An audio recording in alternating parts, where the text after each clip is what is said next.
Well, good evening, ladies and gentlemen. This is initiative number 2. We have a very special friend of mine, RobbyBob, aka Robert Wieber, mid laner here in the Proving Ground circuit. And why don't you go ahead and give a little introduction for yourself, sir? Okay, I'm RobbyBob. I've been playing League for like around 7 years. Only recently been playing amateur, but besides, I just started off with like just a couple of teams, but now I'm just been showing. Like I've been testing a little bit of streaming, not really too popular on anything, but yeah, I mean, and I've kept the name for 7 years. I'm RobbyBob. Not really much to it.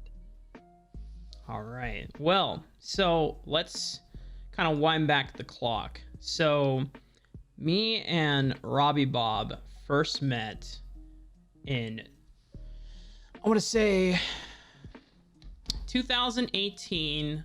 I think it was, I first joined that server in January of 2000 or February 2018. And I met Luis, the server owner of First Blood, aka Pichilote, if you guys know him. And then he got me to, or he gave me an opportunity to cast in-houses for First Blood. And one of the first games I was casting with Deddy the Panda, who you may or may not remember. And you were in that game. And you were playing Rise. And you were playing against High Key Savage, for those that don't know. Stephen Marquez, another player that is also in the Proving Ground circuit. You were playing Rise against High Key Savage's LeBlanc, and it was a bloodbath. And it was one of the most exciting games I had ever watched because you guys were just going at it back and forth. Just like you would get a solo kill, High Key Savage would get a solo kill, then someone would gank your lane, whether it was like Kitsuo or another jungler. I'm trying to think of like the other players that were in that server, but man, it was that was such a fun time, and I got a lot of my casting chops over there. But you know, for you, Robbie, how long were you part of that First Blood server? That was so long ago. That was 3 years ago, right? Yeah. Right, or something like that.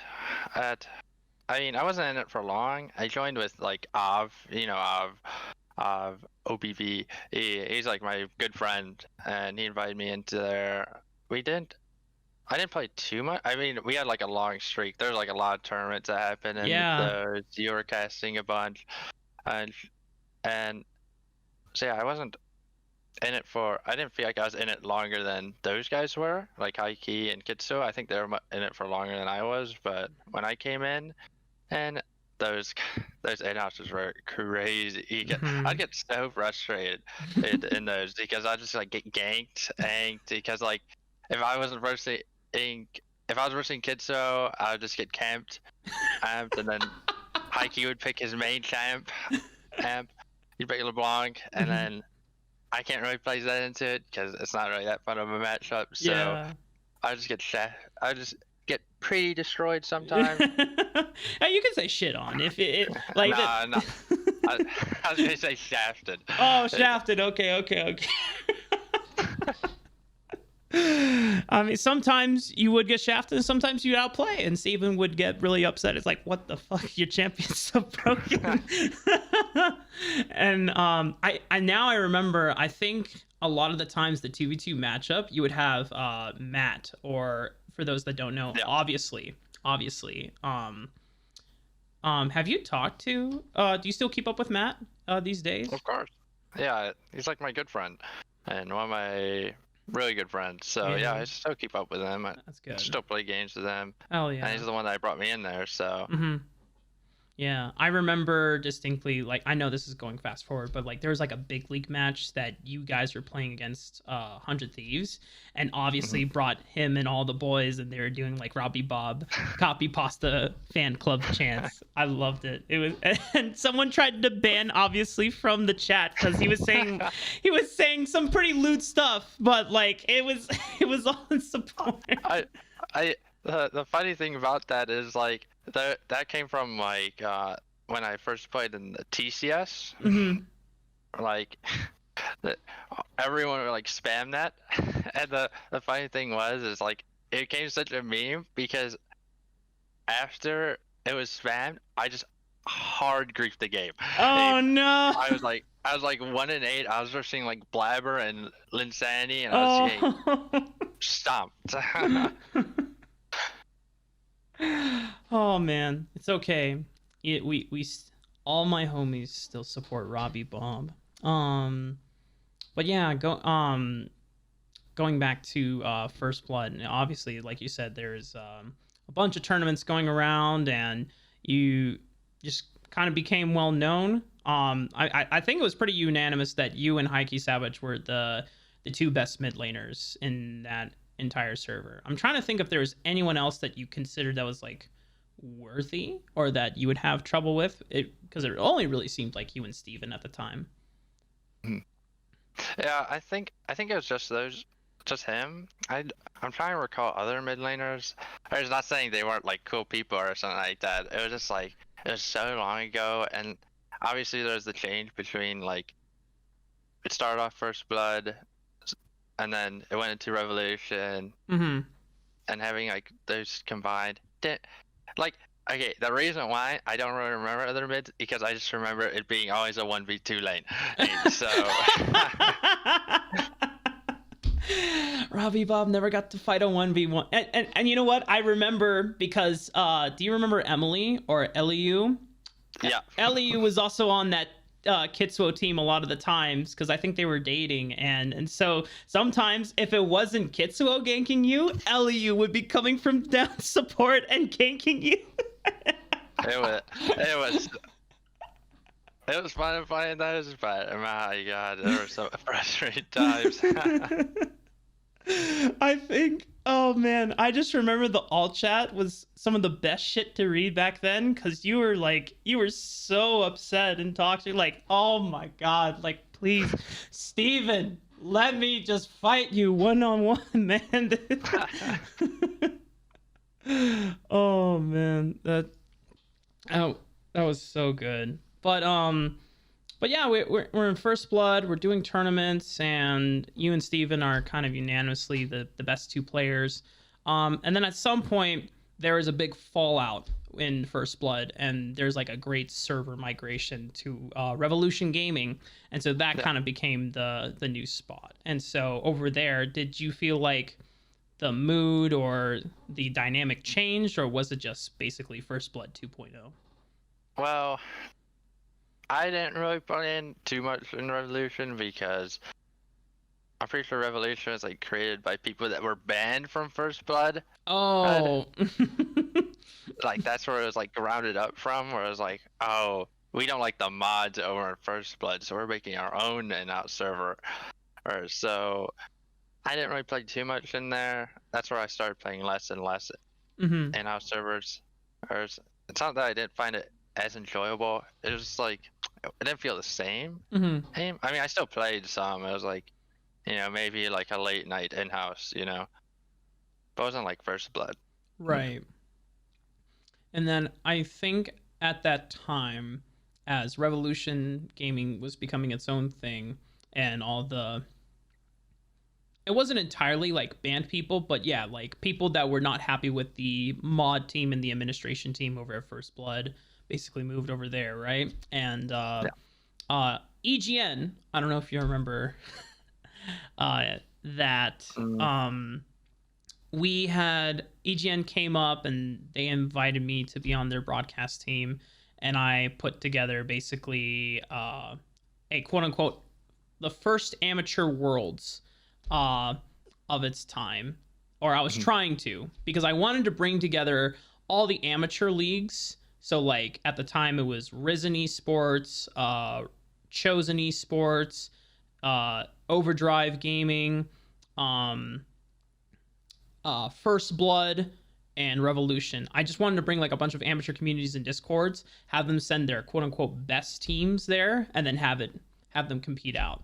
And I don't remember if you got a chance to play in that Winter Invitational. I don't think I did. Yeah, I don't think you did. I know Arya played. That was the other mid laner. That was that was the other mid. Yeah. I don't really talk to him that much. But Yeah. I love that. True. So okay, but anyway, so like fast forward, we were, because I remember the reason why I bring that up is I remember EGN's director, Coach Kaiser, wanted me to reach out to you because we had done like another tournament for First Blood, and he was like, "Holy shit, RobbyBob is so cracked." I'm like, "I know, dude. This guy's fucking insane." And he's like, "Do you think we could put an EGN like challenger team together around RobbyBob?" I'm like, I'll ask him." And I asked you, and you're like, "I'm very flattered.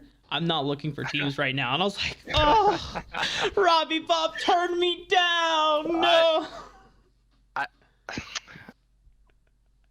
I wasn't like I was flattered, but I wasn't really too interested in teams. I was just like, because at that point, I was like, the only tournaments I really have done or like played on teams with was like really like low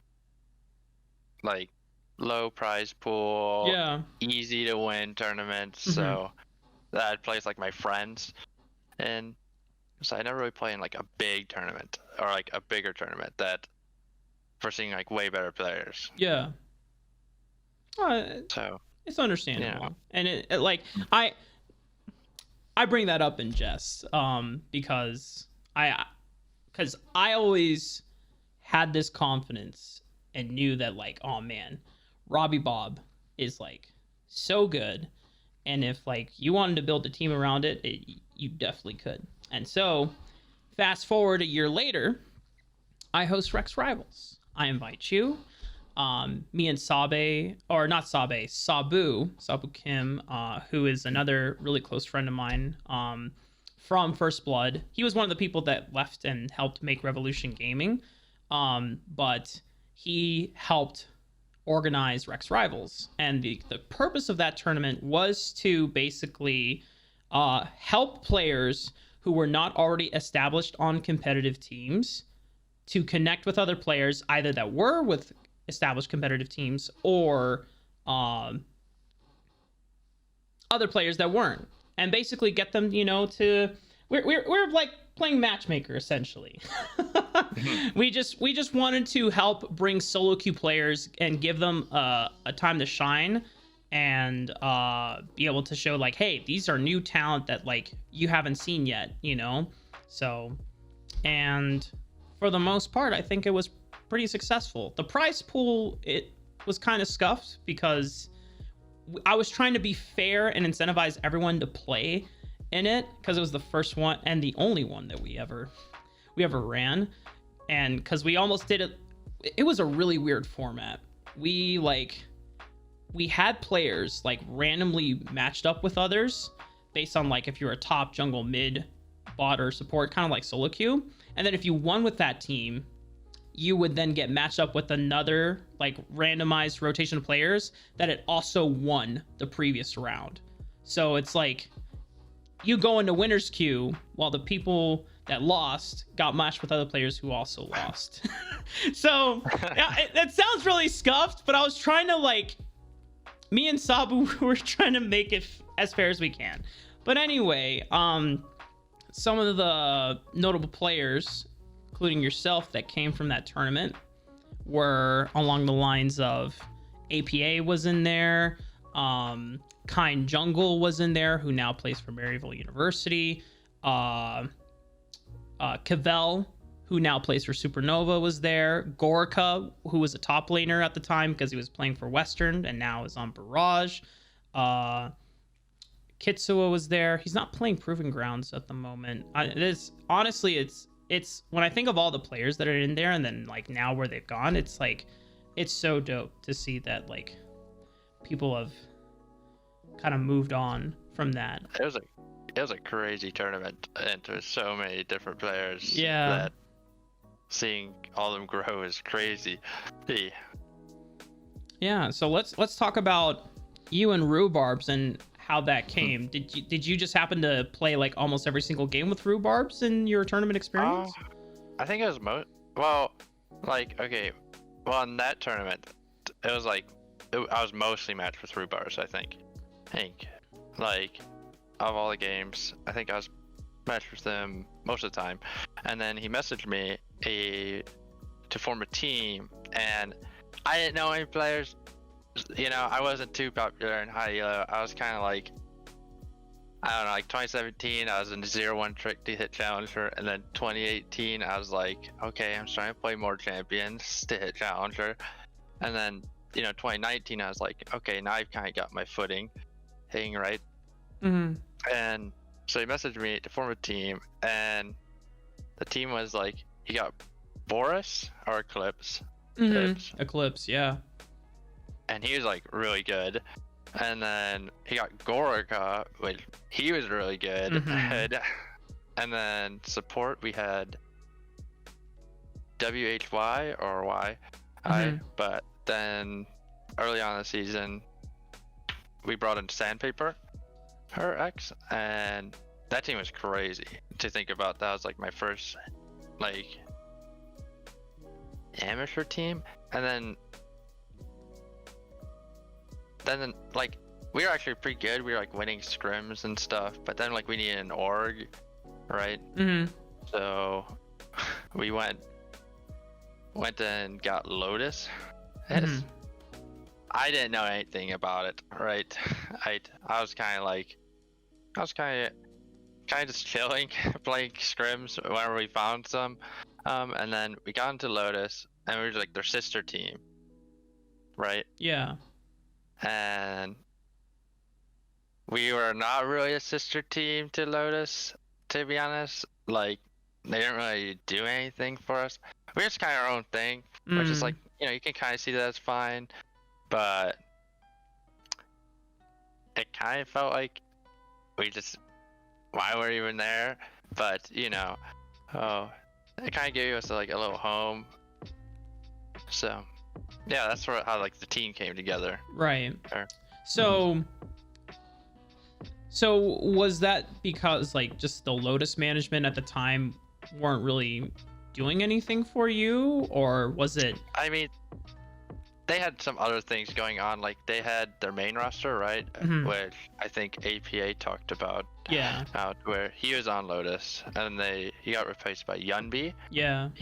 And then they moved into the team house, right? And we were kind of just left alone, and like we had the name Lotus Bloom, but we weren't really Lotus, like they had the house.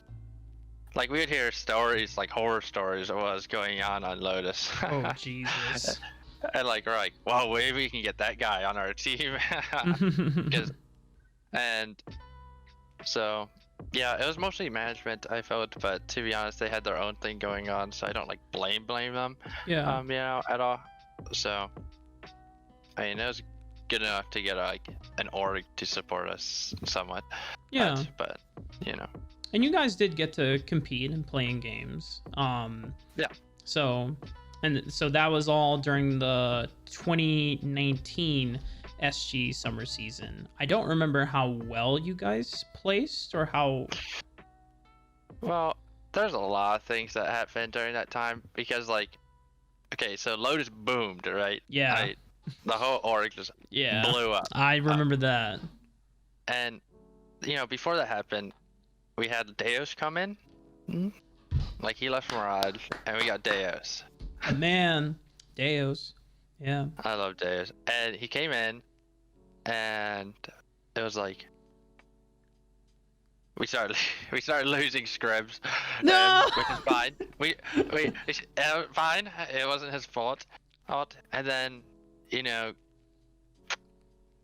Gorka was like, he didn't think we were going to find much success, so he went to, I forget which team, but he found much success with the team they went to, and then we brought in Dog 2, and then I think Boris left, and then we got Tony E. Oh, Tony Top. I love Tony E. We got Tony Top, and we placed like 9th or something out of 16 in the playoffs, which is not bad, I'd say. Like we just missed the mark. Like we were like 2 and 3. I forget like the real standings. It was like 2 and 3. We lost to the Ode. I just call them the Ode people. it's kind of rude, but Oh, they're the Expendables. the low Expendables poly that team. had Nintendo X and crew, Yeah, right? Nintendo Dude, Peck and Wolf, Low Poly. Yeah, I think those were the players old on the dudes. team. I just call them the old dudes. Like when we lost to them, me and we're like, God, we lost to the old guys. You lost to boomers, man. Come on. And so just to clarify, once Deus came in, you guys essentially rebranded to, this is Mirage Oasis, correct? Yeah, we were, because like we didn't have an org. So Right, because Lotus Deus boomed. was like, yeah, and Deus was like, yo, I'm sorry I left the team, but can like he messaged Babinski, who's the owner of Mirage. He's like, yo, can we get be a sister team? And Babinski, he's a nice guy. Yeah. He's great, and so we went and we became a sister team. Like we actually felt like a sister team of That's like nice. Mirage. Oh, another thing about Mirage Oasis or like Lowe's, we also had Shiazuri. He used to be called Shiaguru or something like that. That he was coaching. He was coaching a new Blaze. Is the split it, and we had him in. He was great. So, oh yeah, Davis also had to bring in his own staff members for Lotus Bloom because we didn't have any staff members to do like managing thing. I forgot that. So yeah, we moved to Mirage Oasis, and thank God Babinski brought us in, and God bless Babinski, man. bless Babinski. So, you're with Mirage Oasis during this time. 2020, summer ends, and so did you leave Mirage Oasis to First Blood Crusade, or did First Blood like reach out to you and then you took that opportunity? How did that come about? I don't know how to explain this. So, First Blood Crusade. Okay, so we weren't in UPL, right? Yeah. I think we had like there's like DreamHack going on during the time, or like before that. I didn't go to DreamHack, I don't think. Yeah. Or like I know I didn't go to DreamHack, but like I think that was around the time that DreamHack was happening. I think so. They were like doing their own thing, so we weren't in UPL. But First Blood Crusade, I think they're kind of blowing up. I forget what's happening. They're kind of blowing up.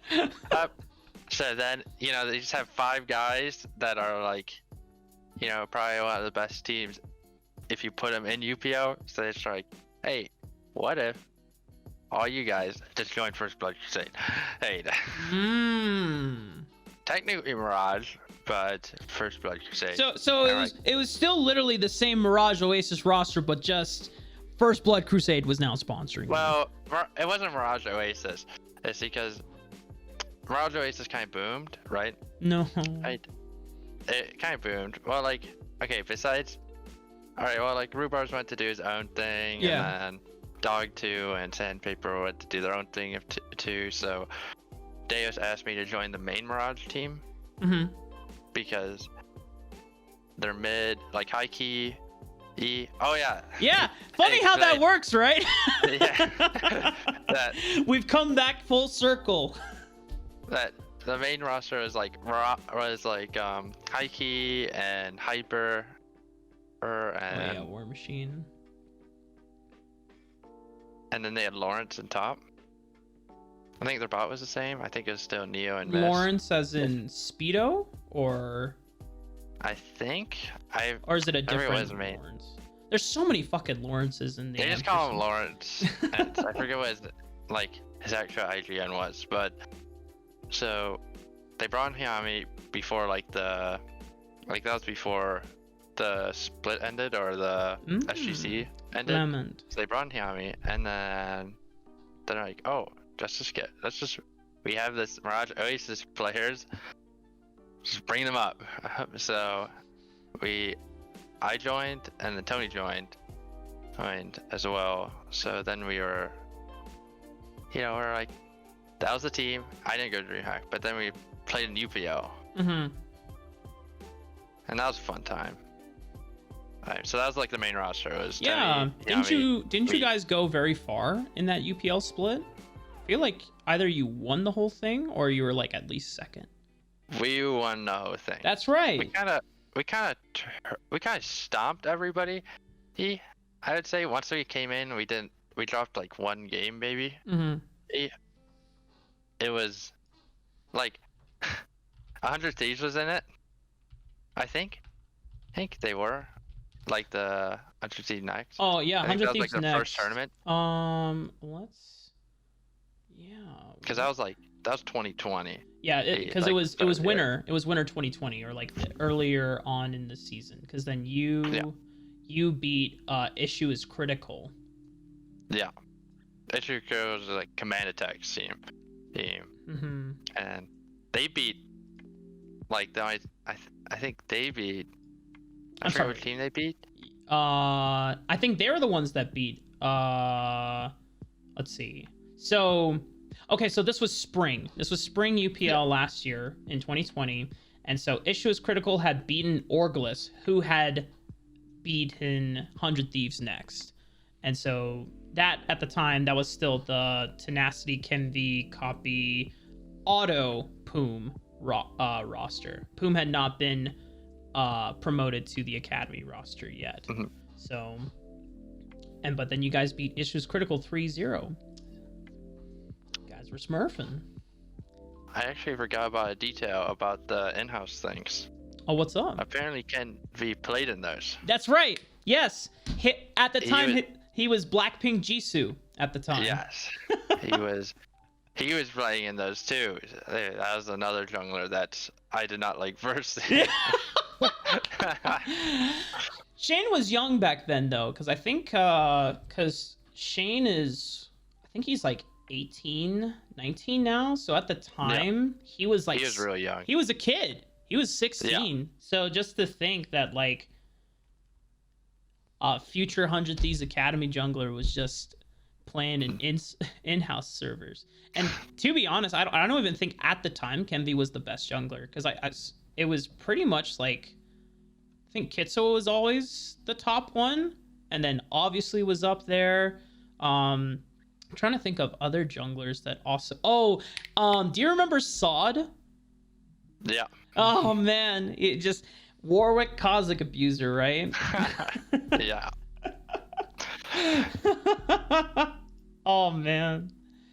Oh god, because that was the time when Kazakhs are evolved used to give you perma-stealth whenever you go through bushes, man. Oh, that was unfun times for sure. You did not want to be a laner versing a Kazakhs. I think versing Evelyn. Yeah. Oh yeah. No, I think I remember like talking to you after like a game, and you're like, Raafaa, I just have to say it is so much fun just farming my Lind lane, and then suddenly Kazakhs just appears right behind me and he kills me. Without even jumping, he would just run so fucking fast from bush and purple. You get Moby Pitch, so then I was like, okay, I guess I don't know what to do. I die. Oh shit. That was so good. Well, not good for you. As a jungler. Definitely not good for me. Yeah. It was fun.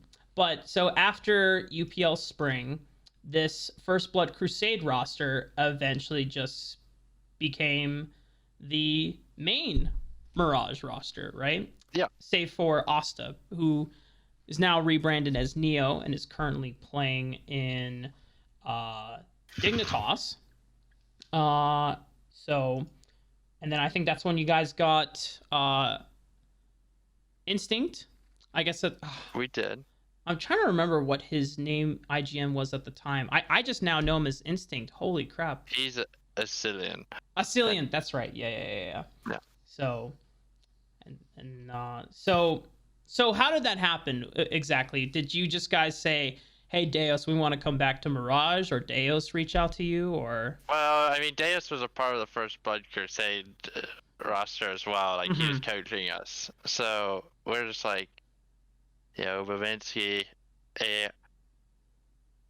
like Bavinsky just homed us in as Mirage, and Mirage was Tony, Yami, me, Neo, and then once Neo left, it was a Cillian, and then Mist. So. And that was the Mirage Esports roster going into SGC 2020. And so, talk about this team dynamic, because this is where, like, as a RobbyBob fan, I was incredibly excited, because it was like, oh man, you have a super strong top laner, you have a versatile jungler that is willing to like play super aggressive, but he's also willing to play supportive junglers like Gragas and support my man RobbyBob with the Yasuo. Because anytime I saw like the Gragas Yasuo combo, I was like super excited. But then you guys would be able to flip that dynamic, and you would play things like Lulu mid, and then Hayami would play Rek'Sai Graves, and then you would go and support him. And then I am pretty much a Cillian and Mist just played weak side bot lane most of the time. How did you feel? And if you feel like just comfortable talking about it, how did you feel the team dynamic was? What were like the strengths and what were like the weaknesses of that roster? Well, okay, hold on there, Raafaa. Don't call Yami's Gragas supportive. You already know that he is trying to one-shot the other team and 1v9 the game. This is true. I was support Yasuo in some of those games. Support Yasuo? Oh, man. I was there to provide longer CC duration on targets with my arm.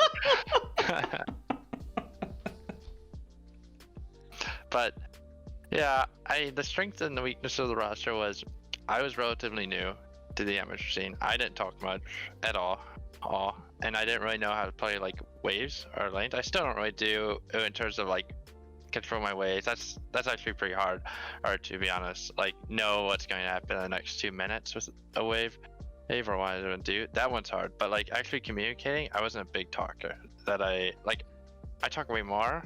So it's not like a strength of mine, but it's like it's not a weakness anymore. Yeah. Before it was like a big weakness, where it was like I got weaved on by like this. It's like muted solo laners. Yeah. Because Tony didn't really talk much either, right? Like he was like also the quiet type, so it was mostly like Mist and Yami doing most of the talking. So that was one of the weaknesses, where the solo laners didn't really talk, so we couldn't really formulate plays that well. Like, so that's why we had like very cookie cutter ideas. Like when I would like play Cassio and Yami would play Rek'Sai, it's very cookie cutter. Or I put down my Asna, he tunnels in, we kill whoever. Knock right? up, easy clap. Yeah. Pretty easy, pretty simple. The strengths of the roster were we were very versatile. Well, because we were like very open to play anything that was like pretty strong. We may not have been the best at that roster, but are like best at those combos, but no one else really played those combos. Like no one really played Yasuo Gragas for as long as me and Hiawi did. Yeah. Like it was a big thing back then. Like a lot of people were playing it in like pro, I think. Like you would see a lot, and then it would like kind of fell off, right? You're like, whatever. But me and Hiawi kept playing it. Yeah. And then Lulu was like, it was a factor of Tony thought it was strong, so I was forced to play it. Yo, so solo like, lane wow. Lulu strong, but I'm not playing that shit, bro. You're like, all right. Well, like Tony loved playing Lulu, but like really? we wanted to have a flex. Yeah, Tony loved Lulu. He thought it was broken. So, like, for example, he thought like Wukong was broken, right? And we're like Tony would like track everybody that hit Challenger in Korea, and be like, I need to play this. And we're like, no. He's like, Galio top, and we're like, no.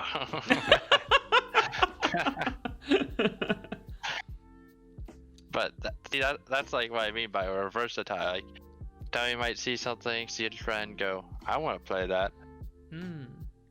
Or Hiami is like, I want to do this. Deus would bring something up. We're all like throwing in ideas on what we want to play. So our drafts were kind of bad sometimes. Like when I look back, I'm like, whoa, I would never want to draft like that. I've probably never draft Cassie or Rek'Sai ever again. And like just thinking about that combo makes me ache on the inside.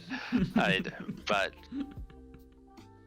we won games with it, so I guess it worked. It must have been good, right? Yeah, I guess so. Amazing. I guess Rek'Sai was a champion back then, sort of. I mean, I think Hayami was the only person that was playing Rek'Sai extensively during that time. Like, yeah, but compared to like now, where the champion's like kind of bad, you don't want to see it ever. Rek'Sai in any feels game. so bad, man. Oh, It's like back then, it was playable. So if Yami wanted it, we insta-lock. He's like, if they pick Lee Sin, you already know what to lock. And people were like, first picking Lee Sin. And so we just lock in Rek'Sai. yeah. No, it's a great counter one-on-one matchup because Lee Sin can never interact with you if you're burrowed, so it's great. Oh, it's a shame. I won't get into Rek'Sai, but I used to be a big Rek'Sai player back in when she first came out in season 5, like preseason towards season 5.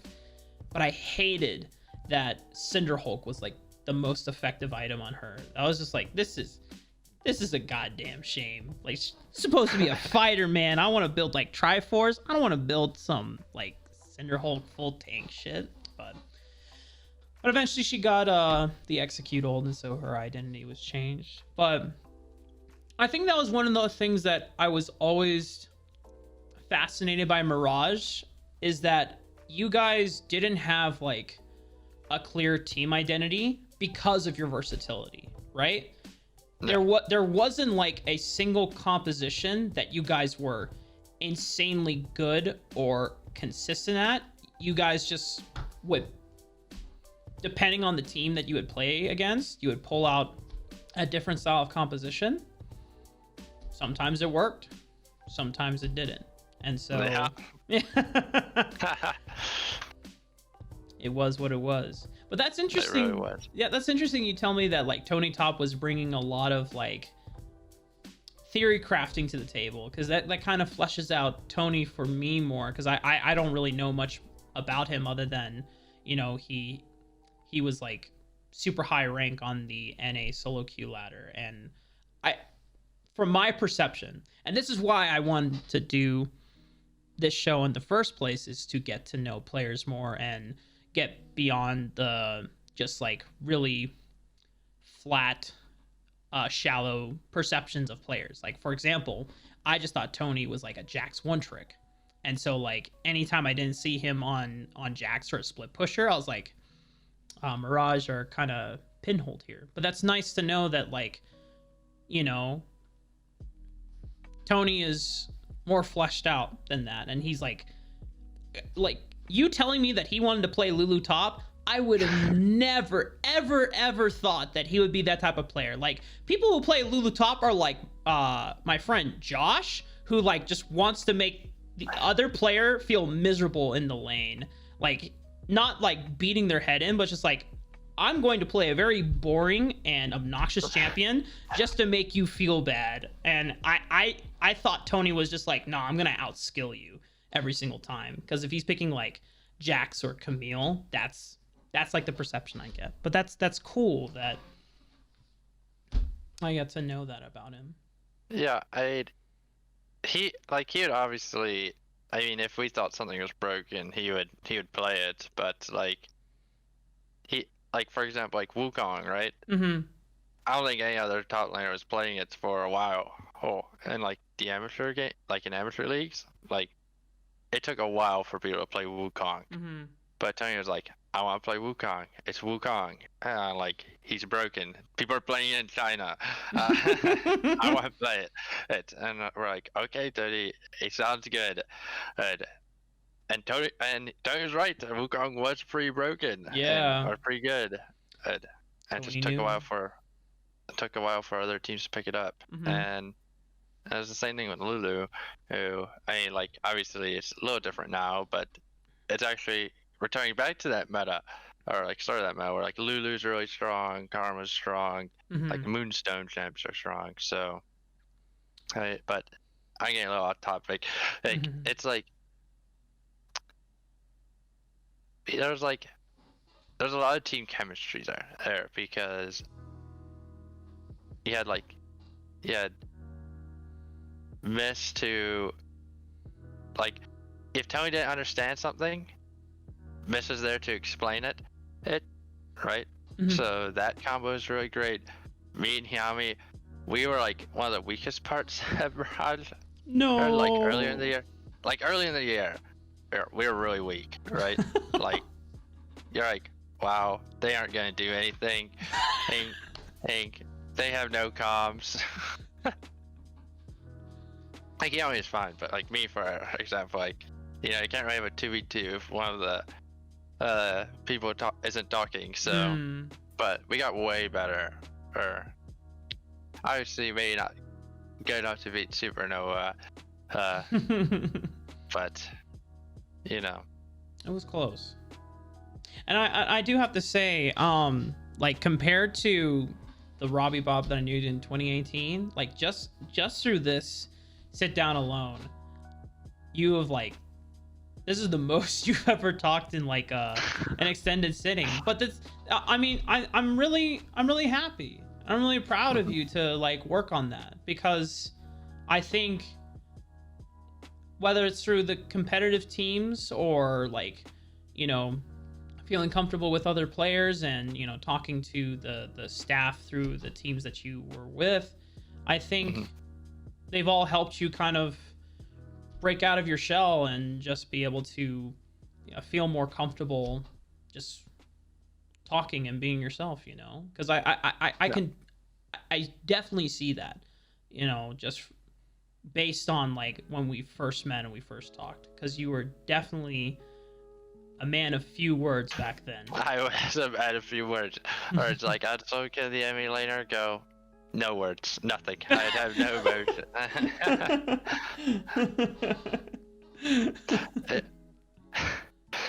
I still kind of do that sometimes, like, where I'm like, wow, I don't think this information is too relevant. Like, I look at everywhere on the map, well, I just killed the enemy in lane, but it's like, good job, Robbie. It's like, okay, I'm gonna reset here, guys. Yeah. Well, I don't know if like like Deos or anyone else like quote unquote coach you in like communication exercises, but I know that's something that like me and Josh, I don't know if you know Joshi the caster or if you've seen him cast before. I see him. Okay, so he and I play on Clash teams a lot, and I know it's like we're not Challenger, we're nowhere near as like our hands are crippled compared to you guys's, so we do well against like higher level teams. Like we've beaten Masters and Grandmasters teams just through communication and macro, and that's something that I think me and Josh talked about a lot. There's effective communication, and then there's ineffective communication. So like obviously you want your players to talk, right? But we've played with players who will like talk about this lane fucking sucks, or this lane's so bad, and it's like, damn, that sucks. But that's like you're cluttering comms or the potential like comm pathway for like information that's not useful, right? Whereas if you're just like giving check-ins, like my wave states, my wave's pushing in, I have, we have potential to dive if you want. Or, hey, I'm getting frozen on. Can you help me break this freeze? Being able to just like keep it short and simple and straight to the point was always like something that Josh would like emphasize to me and the rest of the other players that we would always play with. Because when I first started playing Clash with him, like sometimes I would get frustrated and I would vent it, and Josh would be like, "Hey man, I understand you're frustrated, but that's not useful information. So like, you know, you." I don't know why that's so funny. Hey, that's not useful for me. Yeah, But I yeah, mean, it's I get what you mean. yeah. And so like, you know, and so maybe like if I killed their mid laner, that is useful information, right? Because that's one less man on the field. So, you know, if Hayami was potentially thinking about doing Dragon, was like, oh, well, I don't really want to have to compete against potentially a LeBlanc that just hit Lost Chapter, right?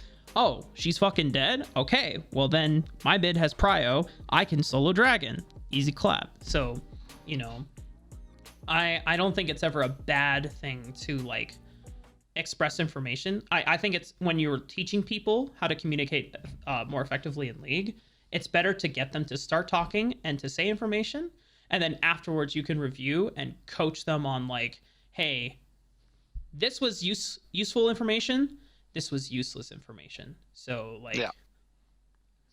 So, just something to keep in mind. I mean, so during the Mirage time, Mm-hmm.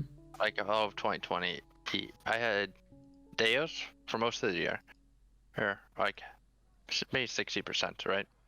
And then he went to Radiance, and then we brought in Zing. Both of them are great coaches. I love both of them. Or like Tails, I call him Zing, but you know, Tails JJ, and they're both great coaches, and they both helped me a ton. Mm-hmm. They both emphasize communication, and like what's really stuck with me was like Tails coaching was like really helped me improve. Yeah. Like Deus helped me improve like as like a team player, right? Yeah. Right. But like Deus was a team player coach, right? And Zing was like he obviously of course helped the team, but I improved a lot through his coaching. So it was like the match between the two really improved me together as a player. That's great.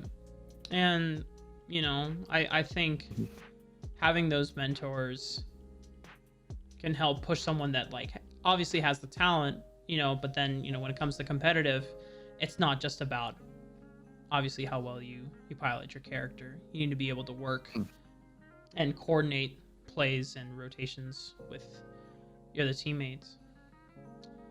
So yeah, I mean, like now before I had to be like told what to do, mm-hmm. right? Now it's still good, like if somebody wants something to be told what to do, but now I can actually look at lanes and go, well, we can make this play now. Oh, like we can do this dive. You can slow push this away. Hey, you know, so and that's like that feels good. Like it took like a year, but I got there. Yeah. And now it's like I'm like way better than a year and a half ago.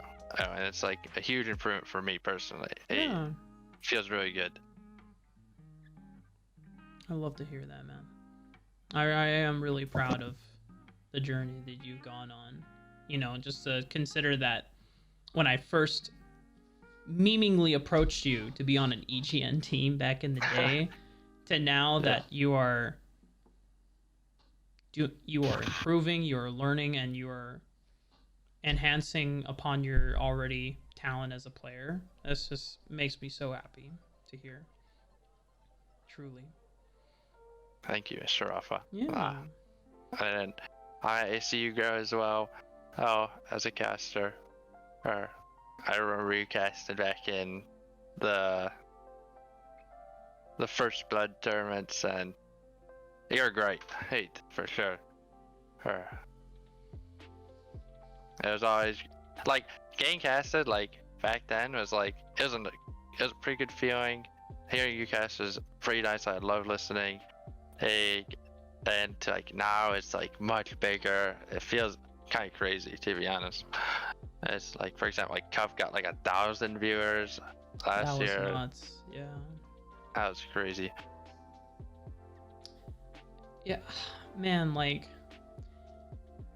I don't want to make this about me, but I appreciate that, because, like, anytime, and I feel like if you ever have old VODs of yourself, going back and watching how, like, you played, or in, like, my case, how I used to cast, I would be like, oh, man.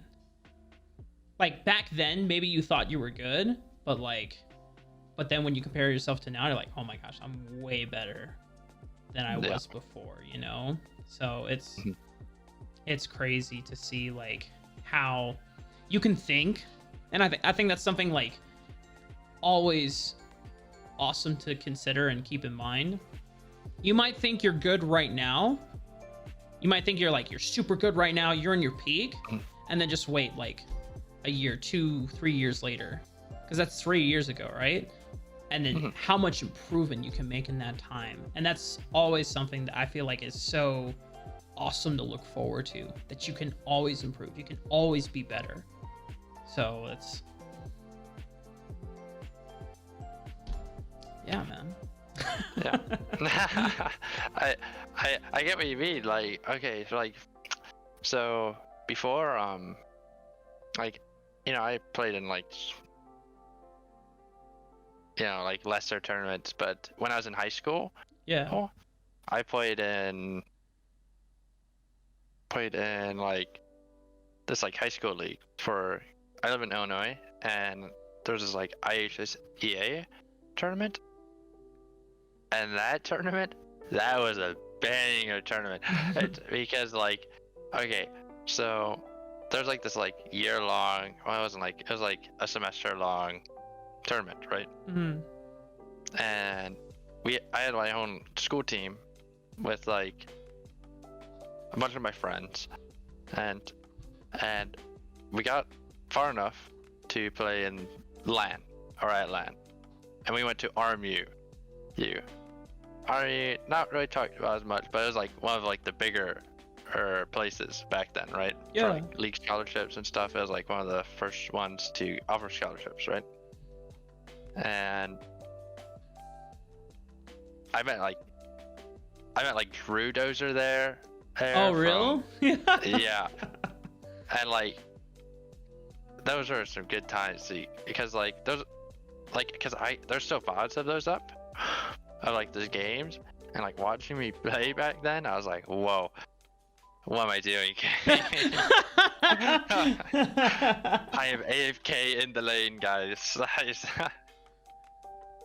And like before, it was like we got second in that tournament, but seeing me play now, like I can like, back then it was like I can criticize so much about my gameplay back then. Yeah. And so I get what you mean, like, and that was like 2018, 2017.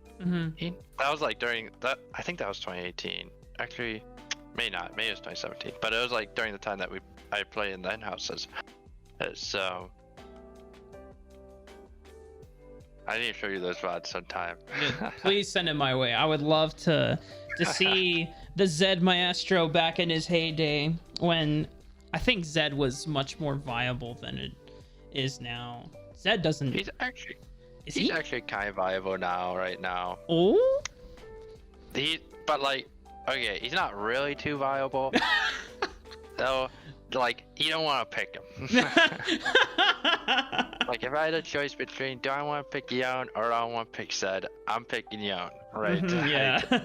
So, but like back then, to be honest, he wasn't really too viable, but like I loved playing him anyways, because I was like a Zed one trick in 2015. Even into 2016, I was still a Zed player.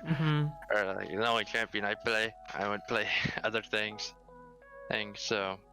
Man, when you pulled out Zed during the big league, I think it was winners finals, I lost my shit so hard. I was like, oh my god, and you were doing so good, but the team The funny story about that. Yeah, what happened? What happened? We see the zero lock in, right? Yeah. And we'd always be like, oh, maybe you should pick Zed this game, right? And we're like, Zing was like, pick Zed. It's a Zed angle, and everybody's like, it's Zed time. You gotta play it. And I was like, I don't want to play it, guys. I was like, I don't want to play it. But I was like, okay, what else are you gonna pick? It's like, all right, fine, I'll play Zed. and the game, like, it was a fun game. Like, we kind of knew we might lose, so that's fine. I was like, we might lose. Well, like, I kind of was like, all right, this series might be an L. I might as well go with the Zed. And so we pulled out. It was working until we lost. It was you guys were winning until you lost, man. Yes. Oh. There's a couple sick outplays you had. You're like in a 1v2 or a 1v3 situation. You got out and you killed someone. I was just like, oh my, this is why you don't sleep on RobbyBob Zed. But yeah, that series was tough. Because I think you guys were playing against 100 Thieves at the time, right? During Winners Finals? I think so, yes. I think we knocked out ANEW during that tournament. That's right. We didn't knock them out, but we knocked them to losers. Yeah, you send them to losers. To be honest, that was all. Like, after that, we beat ANEW. It was like, let's go, guys. Nothing else mattered. It was like, we felt so good about that. Mm-hmm. And then, so we didn't really care that we lost to like 100 Thieves, because we beat one of the best teams, or the best team, because they won. Yeah. On the SGC circuit. So we beat the best team in amateur, which felt so good. It was such a good feeling.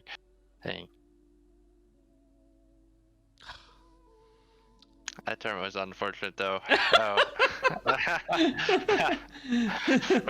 We lost like twice in a row, I think. Like we lost to 100 Days, and then we lost again to like Maryville, I think. So.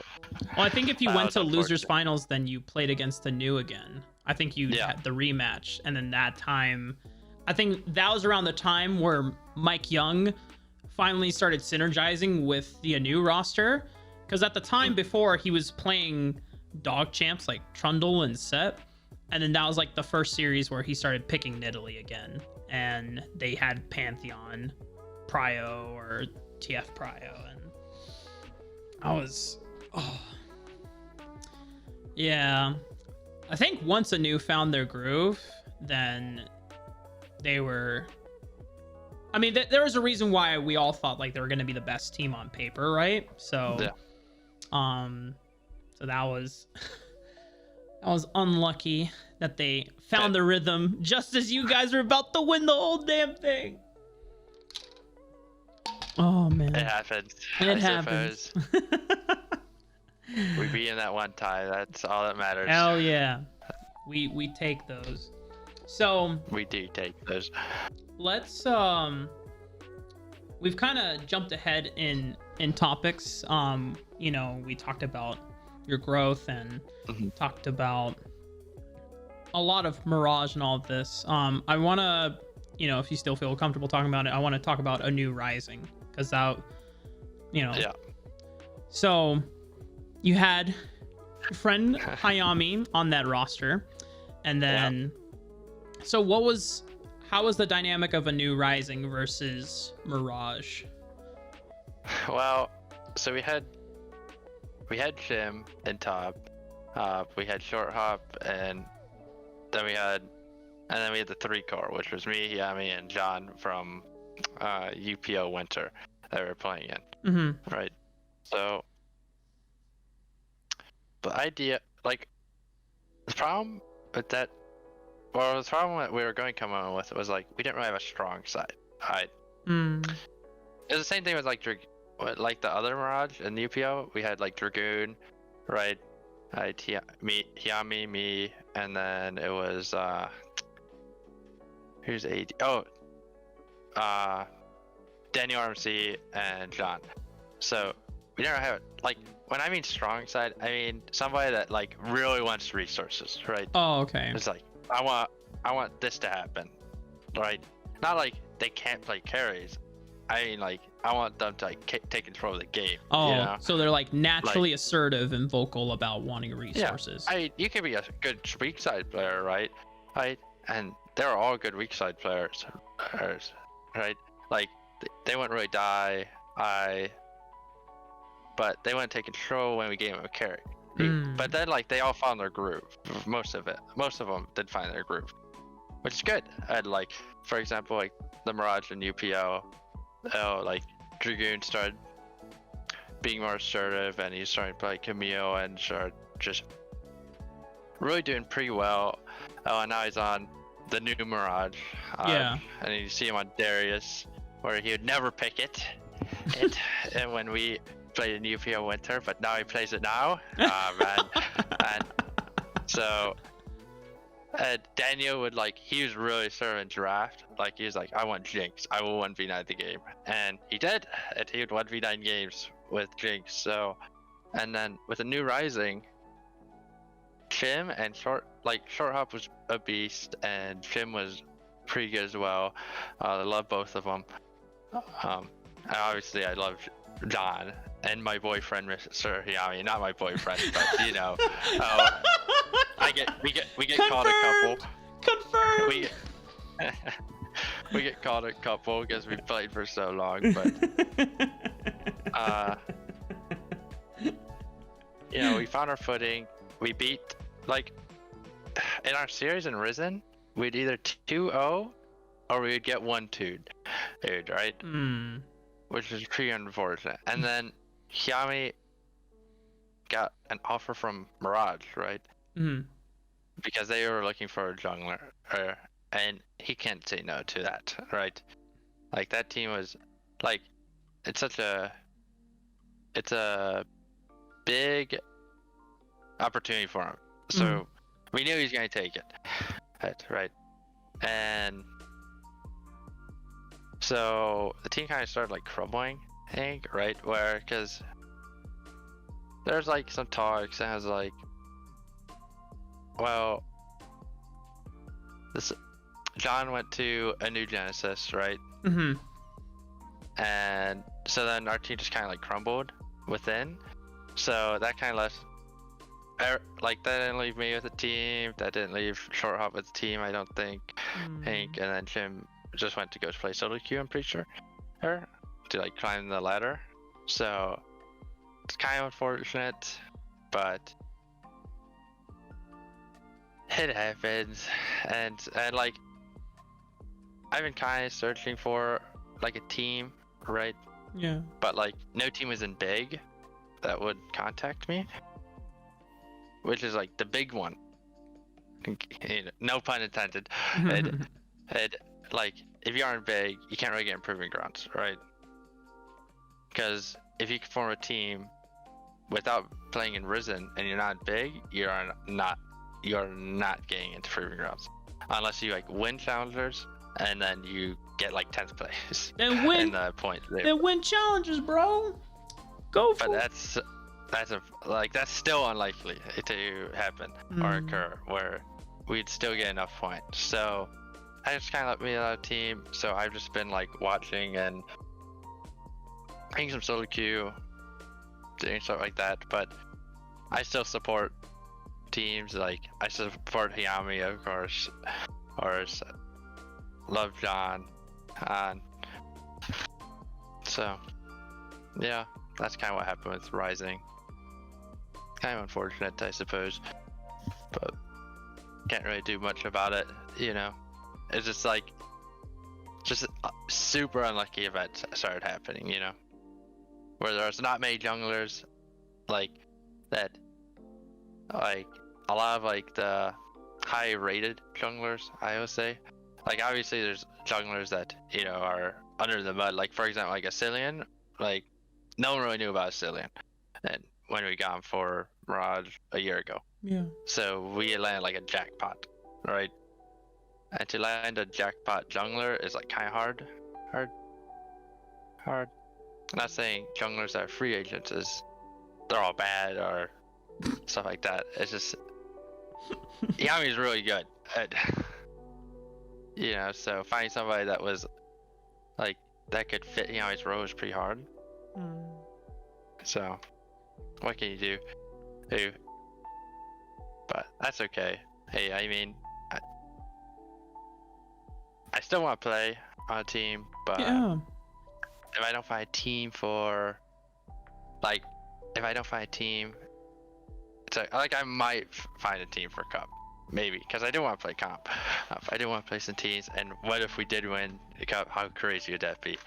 It'd be kind of insane. But... Team owners, if you're fucking watching, pick this man up, please. This man is so fucking good. Pick him up for Cup. Sorry, just Thank you. fucking spent all my vouch bucks, man. I'll cash it in right now. Shit, if I had a shit ton of money to blow, fucking form a super team right now. Oh, we would run Cup, get first place, easy clap. Oh, anyway, I believe in you, Robbie. Thank you. I think, these are the times when we're staring in the face of adversity is when we ask ourselves, do we have what it takes to get over this, and sometimes, you need to take time to step back and prepare for it mentally and emotionally. But just because this is a setback where you don't get the opportunity to play in big, it doesn't mean that other opportunities can't come open. And so I firmly believe that if you don't get something, it's because there's a better opportunity waiting around the corner. And it just takes time and patience. So, I think taking this time now to just keep back and then, obviously just continue playing solo queue, keeping yourself warm in terms of hands and just constantly playing. And I highly recommend, if it's in your comfort zone, to just reach out to other people. I know we have now people like Kelsey Moser, who is interacting more with the amateur community. Like, being able to talk to her, if she's like streaming late night and like watching LPL, if that's something that is of interest in you, I highly recommend just like having a conversation with her, because people like Kelsey are so fucking smart about the game in ways that you don't think about it, and then it just like opens your eyes. Because I remember like last night, as I was working on some stuff, she was watching the RNG game, and there was, I don't remember the Rise player, but he was like doing a Rift Maker build, but where I saw that build. Yeah, you just sit on Leeching Leer and then you rush Seraph's Embrace. And Strompest was like, wait, this build, I can't tell if this build is like 200 IQ or super dog shit. Like, and Strompest plays a shit ton of Rise, so like, it's kind of cool to see like him and Kelsey like converse about that. So I think, just talking with players, talking about the game, ways to improve at the game, and that's always ways to like keep yourself connected, and kind of up to date. And then so that way when the opportunity finally arrives, you're ready for it and you're able to bring something to the table that like maybe other players who are currently busy on teams don't have time to do. For sure.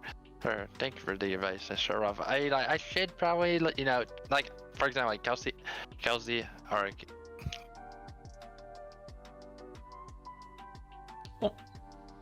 did we lose Robbie? Robbie! I think I follow her on Twitch. Oh, there we go. Oh, you lagged out for a second. I thought I lost you. Oh, my bad. Yeah, so like I follow Kelsey, and I love her content. She's great. Hey, for sure. And like seeing her like talk about the amateur scene. To be honest, any time like a high figure, and like scene talks about amateur is always great. And I should probably like I do watch her stream from time to time. But I don't really interact too much. So I should probably get out, do some of that. Thank you for the advice, Mr. Raafaa. Yeah, just and like, you are always more than welcome to come to me, come to even though like I love talking with you about the game, I know I'm not the smartest person when it comes to League. So like, and if you always ever want to talk about the game, like honestly, if you go to Cubby, you go to Josh, like, just because, I mean, Will too, Chilling Walk, because he's a coach, or he's been a coach, you know, like, you can always talk to casters, you can always talk to, it's just, because I know I can vouch for them, you know, I mean, you can talk to any of the casting talent, they would love to talk to you, because I talk about you a lot, you know. But, yeah. You know, anytime you want to talk about the game and you want to get like feedback, or you want to like converse theory or just whatever, I mean,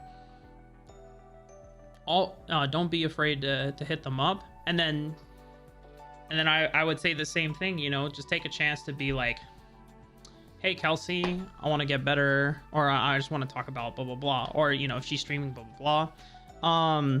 I think I don't, if there's a way to like, I know Max is doing Cloud9 Academy stuff, but Max is someone who is super passionate about like helping amateur players before, and that's why like he helped 100 Thieves during the SGC season so much after Chem the Tenacity got promoted, because they were like, they put Fallen Bandit in as a player, and they're like trying to figure out, holy shit, who's gonna play and whatnot. And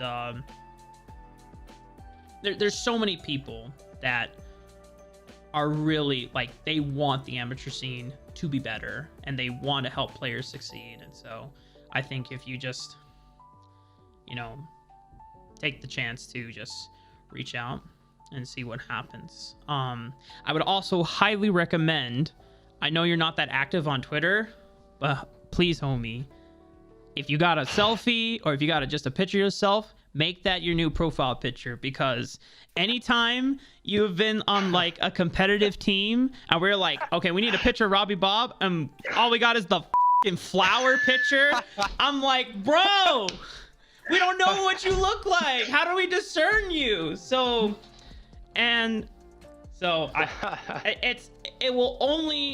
will never hurt you. It will just be better for your overall brand, and just so that people know who you are. Yeah, I mean, but the flower picture stuck with me for so long. Oh my fucking god, no. Don't be stubborn. Just, I mean, obviously, yeah. I mean, I would, but I don't have like a good picture of me. Like, I don't have a picture. I don't have a jersey for any team. So like, what am I gonna wear? Mirage didn't hook you up with the jersey back when you were on East? No, I asked constantly. Oh my god! I asked constantly. I asked Babinski, I'm like, I will buy a shirt, please. I need one. And he's like, it's gonna open soon. I'm like, when? I need it. Oh my god, Skamazed. I was so sad. If I went to DreamHack, I would have gotten one. But like, I don't have a passport. Dude, just ask Steven if you can borrow his. Just don't show the back.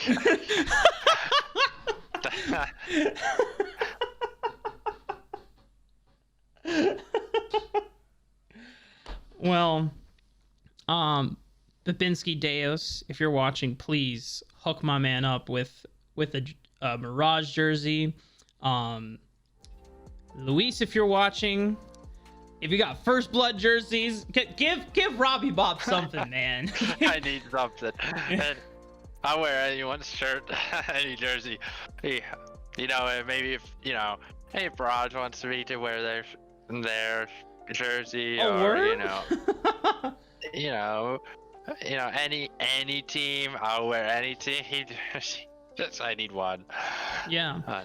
By the way, you don't have to disclose which state you live in, but what part of the, are you in the East Coast, West Coast, Midwest? I did say what where I lived. I live in Illinois. Oh, wait, yeah. You live in Illinois? Wait a minute. Oh, okay, hang on. So if you live in Illinois, then yeah. How far is Illinois from Minnesota? Because my boy Chilling Walk takes good photos. So if once quarantine's over, just my man Chilling Walk, if you guys figure that shit out, he will hit you up. He will take good photos. I can. It's a 9-hour drive. I mean, not too far. just meet him halfway. Or you can entice Will by saying, hey, if you come here, then you got to play on literally, well, what's the ping like in Illinois? It's like what, 25, 10? I have like 19 ping. God Dang. damn it, man! I want that ping. Okay, some people get better ping than me when they live in like a state away, and I don't understand. I live right next to the servers. How is my ping worse than theirs? Like they'll get like 12 ping, and I'm like, this is kind of stupid. It's an internet diff, Robbie. Well, I don't know what else to say. Oh, I don't know if this is ever. Let's as we're kind of winding down on this, I want to talk to you about like future goals or like things that you would like to do as a player in the future. So obviously, like you already talked about, you want to be able to find another team, but yeah, when quarantine is over, has it ever interested you to go boot camp in Korea and like go play in the Korean server? It interests me, but I have never flown before, ever. And that is a little scary. Hey, like, you know, like, for example, like, Tony was, like, asking me, like, about things because he was flying over to, you know, EG or to LA, right? Mm-hmm. Because he's now on Academy. He's, like, asking questions. I don't know anything about flying. So, I have no, like, I probably would do it if I had, like, time isn't really too much of an issue, but money's kind of an issue, but not really. Yeah. Hey, so it's kind of interested me, but there's a lot of things I feel like to think about if you boot camp in Korea, but maybe that's just me and uninformed. Sure. Yeah. I mean, well, you know, APA boot camped in Korea. Yeah. And so if you ever want to know more information about, I guess, like what he did, you can always hit him up.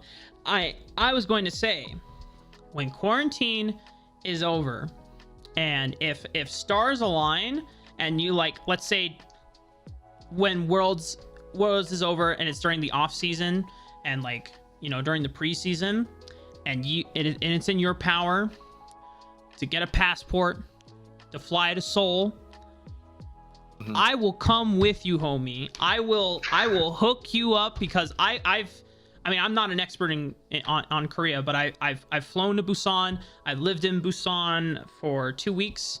I know how the PC bongs work. I speak some Hangul, so I can get us around. And I can hit up or ask Max and to see if he can, like, talk to LS and then see, like, you know, what are, like, optimal living recommendations, so that it doesn't have to be like a giant, like, we can still keep everything budget wise, because in terms of like living accommodations, we don't need anything fancy. We just need a place to sleep and it has electricity and, you know, just basic human needs. Yeah, just basic human needs, right? And then that way, all you have to do and focus on is just going to the nearest PC bong that allows you to play. We'll get you set up with a KR account, and and you can just grind, man. And then I'll love to duo with you up until a certain point because I don't want to grief you anymore. But I'll play fucking dog shit. I will play Jarvan. I'll come gank your lane 24/7, bro. I will give you the 2v1 experience that you always had to play against in First Blood, man. I will. Thank you, Raafaa. It's much needed. I'll gank you level 2. I'll do a camp, come back, gank while I'm still level fucking 2. I'll gank when I'm level 3. You'll be 5-0, and then boom, I just take my hands off the keyboard. I don't have to do anything, and it's free. That's simple. Because I'm telling you, playing on like 5 ping hits fucking different, man. And I bet like if you got to play Rise over there, oh, it feels so fucking smooth. Like when it's pretty similar to what I play with right now. It's like 19 ping to 5 ping. It's not a huge difference, at least for me. I mean, for other people, obviously. But go on.